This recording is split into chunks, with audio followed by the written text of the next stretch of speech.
So, ladies and gentlemen, it's my great pleasure to invite Radek Sikorski, Foreign Minister of Poland, to give our 60th annual lecture.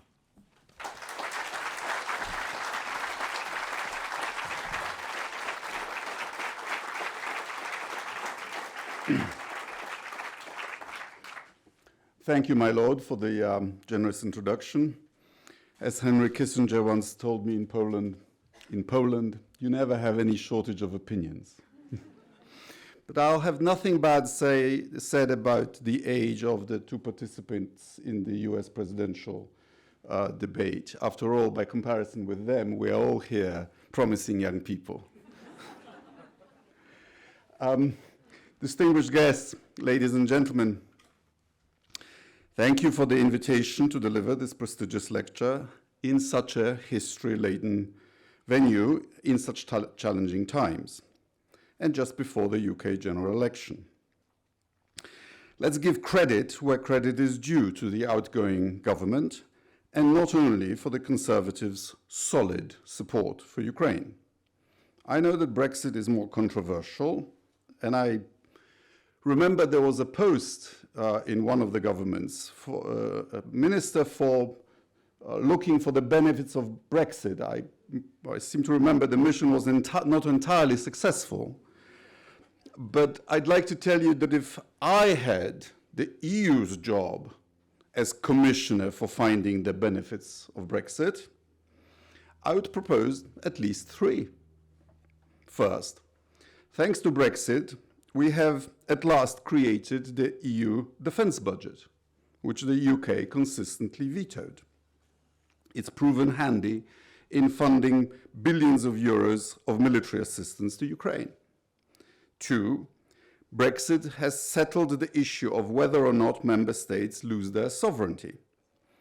As has been mentioned, I was born in communist Poland, and if we had tried to leave the Warsaw Pact or Comecon, we would have been invaded by Soviet tanks. That's what lack of sovereignty looks like. You left the EU and nobody tried to stop you. Therefore, you were sovereign all along. Third, Brexit has deprived EU citizens of privileges not enjoyed by other foreigners, partly thanks to which fewer of them try to come here. There used to be over 1 million Poles in the UK. There are now about 700,000. Good. We want our Poles back. With Brexit done, let's go to the business at hand. Let me begin by taking you back to a particularly tragic moment in Polish history. There will be no war, many said with conviction. Photographs from the time show riverbanks and beaches swarming with people, their faces beaming with smiles as they enjoyed the sun during that unusually hot summer. Holiday makers flocked to the Baltic Sea resorts. Even the urban beaches in the country's capital were full of sunbathing city dwellers. In the manor house that I've rebuilt, happy people celebrated a lavish wedding. This was Poland in the summer of 1939. Some years later, Kazimierz Wierzyński, a poet, offered his take on these last peaceful days of August 39. Quote, "We had been thinking about war for a few months, but it still seemed unbelievable to us. We had less of that peaceful bliss which over the years had become Europe's chloroform. We knew that if we had to fight, we would fight. But no one fully reached the end of these thoughts. We lived like this day by day. Only the clocks kept going at their own pace." End quote. Peaceful bliss, which had become Europe's chloroform. Although written in 1944, the expression sounds as though taken out of today's paper. It lies in human nature to look away when dangers loom on the horizon. It was true then, and it is true now. When in February 2022 at the Munich Security Conference, I told the members of the Ukrainian delegation that the Russian invasion was coming next week, the room fell silent. Not only Ukrainians were reluctant to accept the early warnings, many more Westerners were equally dismissive, some of them right until the first Russian shells began hitting homes, schools, and hospitals. Now, over 850 days later, brave Ukrainians are still fighting for their lives, while we, and by we I will mean throughout the broadly understood West, have entered what the Prime Minister Donald Tusk, my Prime Minister, called the pre-war period. And it is not an empty slogan. To many of you, the danger may still seem distant, just as the COVID virus did when first reports on the new pneumonia taking its toll in Wuhan came out. In fact, it is much closer than we care to admit. Russia's destruction in the last few months of Ukraine's electricity generation means that we face the prospect this very winter of more millions of Ukrainian refugees, many of them elderly, fleeing to Europe again. That will stretch and stress our own societies, just as Putin wants. Just as he managed to do with Syrian refugees in 2015, with colossal consequences for political dynamics throughout the West. Russian missiles routinely violate NATO's airspace, and not only in the vicinity of the NATO border. In December 2022, a stray missile flew over half of Poland, crashing just 10 kilometers from the house I've already mentioned, a 3-hour drive from Berlin. Our eastern border with Belarus is also under regular assault. Migrants recruited on purpose in Africa and the Middle East are brought to Russia and then sent forcibly across the border fence. 90% of those we catch on our side have Russian visas in their passports. We have Belarusian border guards on tape instructing them how to strike a Polish soldier or policeman even when they wear a flak jacket with a knife put at the end of a stick. Last month, they succeeded and killed Private Mateusz Sitek. We will not yield to this new form of hybrid war, and we appreciate both EU's and British assistance in building technical facilities and now also fortifications. Putin and his cronies regularly also rattle the nuclear saber. All this on top of a myriad made-in-Russia threats we have faced for years: disinformation, cyber attacks, political subversion, sabotage operations.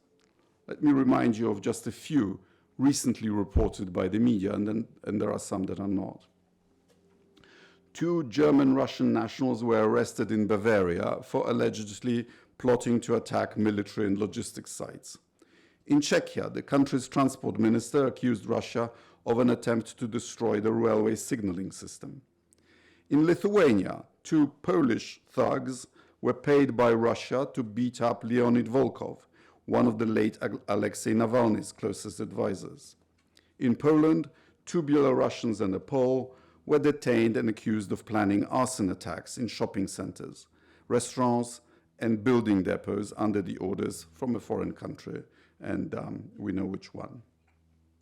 You British have also been given a taste of what the Russian political culture brings.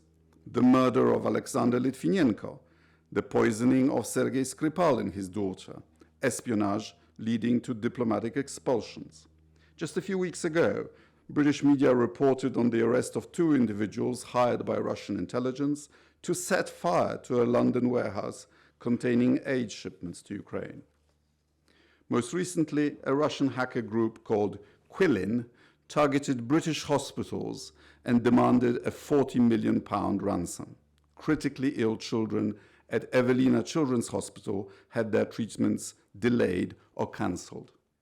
Sooner or later, someone will die. The list goes on and on. Russia develops, tests, and improves its methods as we speak. Ladies and gentlemen, think of the journey we as the West have traveled over the last 3 decades. Exactly 35 years ago, when the communist bloc started to shake after partially free elections in Poland and finally collapsed 2 years later, many of us believed in democracy's triumph. It seemed that the horrors of the 20th century have finally been overcome, that we have finally learned to live in peace. It was a time when people demanded we tear down the walls separating countries. Now our people want their walls back up again. And no wonder. Threats seem to lurk around every corner, and societies crave protection. From deadly viruses, from uncontrolled illegal migration, from acts of foreign sabotage, and above all, from war. Back then, we hoped that a thick network of international trade, business, and personal ties would make another Cold War with 2 blocs pitted against each other unthinkable. And yet, here we are. China's limitless partnership with Russia might become the bedrock of one of these 2 blocs. Russia displaced Saudi Arabia as the main exporter of crude oil to China. Beijing is also an indispensable client for Russian gas. The relation, although unequal, is mutual. The value of Chinese exports to Russia between 2021 and 23 increased by 63%. Among the exported items, the so-called dual-use goods, which feed Russia's military machine. Russia would struggle to sustain its assault on Ukraine without China's support, said Antony Blinken, the US Secretary of State. But it's not only China. The Islamic Republic of Iran has so far provided the Kremlin with thousands of drones. North Korea has sent millions of rounds of ammunition. Putin's recent visit to Pyongyang, first in almost a quarter of the century, concluded with an agreement pledging mutual aid if either country faces aggression. Russia seems no longer committed to denuclearizing North Korea. Kremlin's reliance on this and other rogue states is growing heavier. Some argue these partnerships reveal Putin's weakness and desperation, and that by making Russia overly dependent on China, he's making a strategic blunder. True, but his actions also illustrate to what lengths he's ready to go not to lose Ukraine.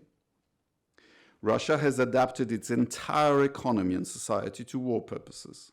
This year's military expenditure might consume up to 1/3 of the country's entire budget. Will this lead Russia's economy to an inevitable collapse? Probably. The question is when and what we can do to hurry that up. For much of the Cold War, the Soviets would, proportionately speaking, spend on defense much more than Putin does now, and yet it took decades for the USSR to finally disintegrate.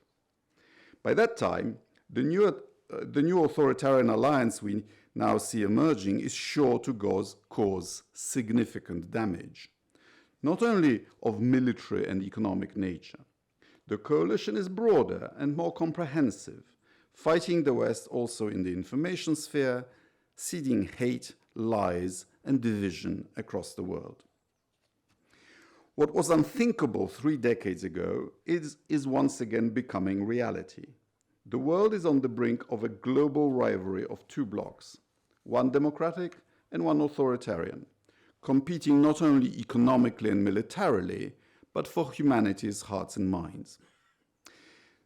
The United States and the EU, together with Britain, are 2 of the 3 biggest economies in the world. But that economic power will not be enough if we do not work together to overcome this new threat. Were we to choose to act together, we have to choose that's what needs to make a difference. We must focus even more of our efforts on Ukraine. Russia can and should be beaten. To show Putin and his advisors that they have judged us poorly and that they will have to reconsider their approach to the West. If we fail, instability will spread, and the autocracies will grow bolder. They will believe that they have defeated NATO, the most powerful military alliance in the world. I say this because Russian aggression against Ukraine is not a local skirmish, but a brutal colonial war with far-reaching consequences. Should Putin prevail, the ripple effects of his actions would be felt not just in Europe, but around the world. Let me name just a few. First and foremost, millions of Ukrainians would fall under the rule of Kremlin's regime. They would be either relegated to a second-class citizenship or deported deep into Russia and replaced with ethnic Russians, as is the case on the Ukrainian territories already occupied by Putin's army. Second, millions of Ukrainians would then seek refuge from this new Russian order, either in the European Union or across the Atlantic, provoking, as I've already mentioned, another migrant crisis. We might face this prospect in just a few months. Third, Russia's victory would embolden other leaders keen on regaining control over what they see as their renegade provinces or spheres of influence. Fourth, Putin's triumph would undermine other countries' trust in security guarantees they now enjoy. This may lead them to look for enhanced protection or for hedging with potential adversaries or for building deterrence, including nuclear deterrence, particularly in the Far East. Fifth, international institutions, above all, the United Nations, where Russia is a permanent member of the Security Council, would lose all remaining credibility. Space for diplomatic solutions to any future conflicts would shrink even further. If Russia prevails, chronic instability will spread not only across Europe, but around the world, giving extra fuel to a global coalition of dictatorships that we can see already emerging. Putin will win this war unless we stop him, and we can. Contrary to its insane propaganda, Russia is not invincible. It has lost its share of wars. The Crimean War in 1856, the war against Japan in 1905. She was knocked out of World War I. The Bolshevik invasion against Poland in 1920 was stopped at the gates of Warsaw. The Winter War with Finland of 1940, in which Finland lost around 10% of territory but saved its independence. The war in Afghanistan, where the Soviet army was humiliated by the Mujahideen, equipped with American weapons. And finally, of course, the Cold War. Each of these losses shook up the Russian political system, forcing the authorities to introduce reform. In fact, Russia only reforms after a lost war. The Kremlin can be stopped and even beaten. We just forgot about it. Ronald Reagan used to say his strategy vis-à-vis the Soviet Union was simple, if not simplistic. We win, they lose. I like that one. What is true is that democracies have recently suffered far too many defeats. We assumed that free trade would turn post-Soviet Russia into, if not a liberal democracy, then at least a responsible stakeholder. It did not. We bet that if we admit China into the WTO, she would at least liberalize its economy. It did not. We thought that toppling reprehensible regimes in Afghanistan and Iraq could bring stability to the whole region. It did not. We bet that the Arab Spring would do to the Middle East what the collapse of communism did to Eastern Europe. It did not. No wonder we have lost confidence. But Ukraine is winnable because we are helping our friends to do what they want to do anyway. They are risking their lives every day to join us, which is the best validation there is of our values and of our system. They just need the means to achieve it. And we need to win this one in order to prove to our citizens that our political system can not only care and protect, but also to deliver success. If you agree, then we need to ask ourselves Comrade Lenin's question. What is to be done? The list could be long, starting with perhaps not handing the reins of the free world to charlatans. But I offer to you 5 practical suggestions. First, we need to ramp up our defense production. In 2022, defense expenditures of the EU member states reached 240 billion, including a record sum of 58 billion allocated to defense investment. This year, 23 of 32 NATO countries will spend at least 2% of their GDP on defense, with Poland topping the list with 4%. 4% might seem a lot, but we are a flank country, and actually 4% was about the norm during the Cold War. However, we must act smartly. Lack of cooperation leads to duplication and multiplication of similar defense systems within Europe and between allies.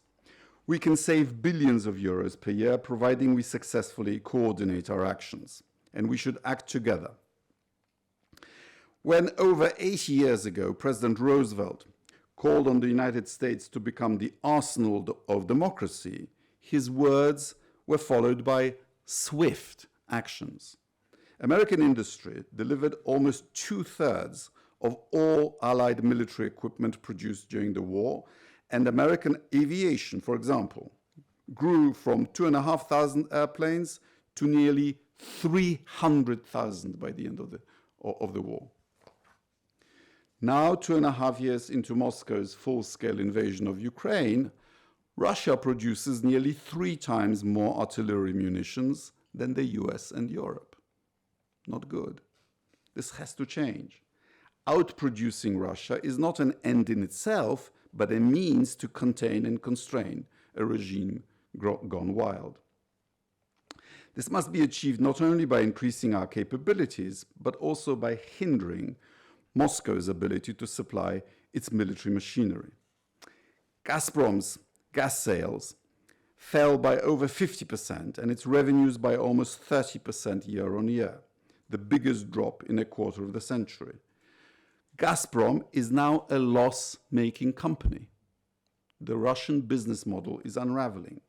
This proves that if applied properly, sanctions do work, and that is why we must prevent all attempts to circumvent them, including by greedy Western companies seeking to illegally benefit from the war. Secondly, we need to get serious about sanctions enforcement. We need a more joined-up approach designed to seriously damage Russia's ability to wage war. Sanctions should be an integrated part of a larger policy. We should map out Russia's industrial vulnerabilities sector by sector and then target them using the most efficient tools for any particular job: diplomatic, cyber, financial, covert, kinetic, using Ukrainian capabilities, and finally, trade sanctions. We should measure the impact and follow up until the capability in question is degraded. What if we actually came together to stop Russian access to Western chips and satellites which provide GPS guidance for their missiles and bombs, like the ones which hit Kharkiv on the 22nd of June, killing 3 people and wounding 52? What if we came together to disrupt Russia's access to the vital CNC machines, which produce artillery, barrels, and cut steel for new tanks? This could prevent hundreds of vehicles from ever reaching the front line. Most urgently, we need to deny Russian missiles and drones access to Western parts, to Western parts of Ukraine. This would allow the Ukrainians to focus their own air defense in the east of the country. This would give shelter for Ukrainian refugees this winter, meaning they can remain safe in their own homeland. It would thus foil Putin's cynical plan to provoke a catastrophic humanitarian refugee crisis. Third, we need to relearn how to champion the escalation game. For example, we could be seizing all 300 billion euros of Russian sovereign assets. Putin has already written them off because he's been told by the G7 that the funds will only be released if he pays reparations to Ukraine. And of course, reparations are much higher than 300 billion. So as far as Putin is concerned, that money is lost. But he also doesn't think we have the fortitude to take hold of them either. So far, we have proven him right. We should look to test and stretch Russia in every sphere and every domain, making Putin wonder where we might challenge him next. Fourth, we should get both humbler and more political in our approach to developmental assistance. In the decades of the end of history and expanding globalization, it was legitimate to think of developmental assistance as global philanthropy. If democracy and free markets were universally acknowledged to be the best systems to live under, then indeed the job left to do was to fight disease, improve infrastructure, and support education. With the rising tide of prosperity, surely the support for political freedoms would follow. Afghanistan is perhaps the starkest counterfactual. We poured tens of billions into building Afghan roads, hospitals, and schools. And what have we got? The same Taliban theocracy with slightly better roads, hospitals, and schools. If the world is not necessarily going our way, and we are in any case an ever-shrinking portion of humanity and the global economy, we should become more realistic and more focused on what can be achieved. Instead of lecturing others on democracy and the finer points of Alexis de Tocqueville, we need to support our friends to become more resilient, to stand up to our adversaries. Russia and China are peddling their own version of international development throughout Africa and beyond. Instead of schools, Russia offers murderous mercenaries, disinformation campaigns, and corruption. China doesn't ask for transparency or democratic conditionalities in its ruthless pursuit of markets, political power, and vital natural resources. You cannot win with the Wagner Group, now renamed Africa Corps, with vaccines and wells, however noble such assistance may be. What good will come from, for example, heavily taxing Chinese electric vehicles in Europe if the same cars will then conquer African and South African markets? Instead of offering lectures and sanctions for breaking Scandinavian standards of democracy, we need to join and ultimately influence. If we do not acknowledge that we are in this competition with the authoritarian powers for the material and human resources of Global South, we can hardly win. Lastly, we need to go on the offensive in the information war. Since the end of the Cold War, we have rather arrogantly assumed that we do not need to wage information war because we were telling the truth, and reliable information will eventually prevail in the marketplace of ideas. But our opponents have correctly surmised that there isn't a marketplace of ideas, and that bad information, or lies, or ludicrous conspiracy can bamboozle millions of people for years. Accordingly, they have spent enormous sums on weaponizing their narratives, however wrong or toxic. We ignored the fact that many people dislike uncertainty and prefer bad information that confirms their biases. We have allowed social media to use techniques that grab our attention and make them a lot of money, but destroy social trust and, by the way, the mental health of our children. There is nothing sacrosanct about the business models of companies that destroy our democracy and empower our enemies. What is illegal in the analog world should be just as illegal in the digital world. We came to license and regulate newspapers, radio, and television. It is high time for sensible regulation of social media as a matter of national security. Ladies and gentlemen, Poland and the United Kingdom share the same strategic vision. It is based on the fundamental assumption that international law is the guardian of peace and stability. Only by joining forces and acting decisively can we deter attacks on our territories and defend our interests. Poland consistently supports close, comprehensive cooperation between the UK and the EU's security and defense frameworks. We hope to engage in structured discussions on military capability development, rapid response forces, cybersecurity, countering hybrid threats, and disinformation. We appreciate the UK's engagement in ensuring the security of Northern Europe. The UK provides forces to NATO battle groups in Estonia and Poland, contributes to NATO air policing over the Baltic states, and supports Polish air defense. Your country is also involved in securing critical maritime infrastructure through its own northern initiative, the Joint Expeditionary Force. During his last visit to Warsaw, Prime Minister Sunak asked Poland to join this initiative. Should the next government maintain the offer, I will urge my cabinet colleagues to accept it. The United Kingdom is an indispensable part of the transatlantic and primarily European security architecture. On the issues of common security, we see eye to eye and we walk hand in hand. You sure are an island, but you are a European island. Distinguished guests, Putin regretted the fall of the Soviet Union, and he decided to have a rematch. A new axis of autocracies is challenging our values, our security, and our way of life.